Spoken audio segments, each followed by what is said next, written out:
Hi friends, welcome to moms and channels. பார்த்திங்கன்னா நம்ம onion chutney செய்ய போகிறோம். இப்போ நம்ம சோம்பேறியாக இருப்போம். நம்ம அப்போது இட்லி தோசை இதுக்கெலாம் ஈஸியாக ஒரு 10 மினிட்ஸில் ஒரு குயிக் ரெசிபி ஒன்று பண்ணிடலாங்க. அதான் ஆனியன் சட்னி. இதுக்கு தேவையான பொருள் பார்த்திங்கன்னா ஆனியன், காஞ்ச மிளகா உங்கள் தேவைக்கேற்ப, அண்ட் பூண்டு, கருவேப்பிலை, உப்பு அண்ட் நல்லெண்ணெய். இந்த ஐட்டம் வச்சு ஒரு குயிக்காக நம்ம செஞ்சிடலாங்க.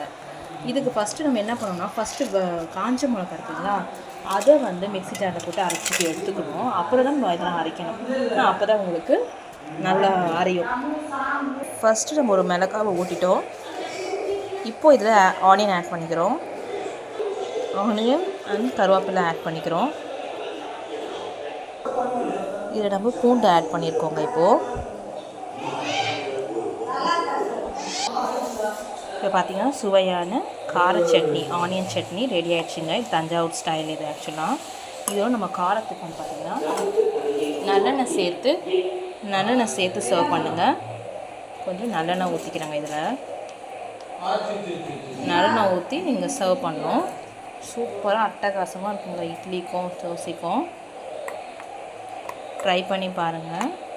பிடிச்சிருந்தா சப்ஸ்கிரைப் பண்ணுங்கள். உங்கள் ஃப்ரெண்ட்ஸுக்கு எங்களோட சேனலை ஷேர் பண்ணுங்கள். Thank you, friends.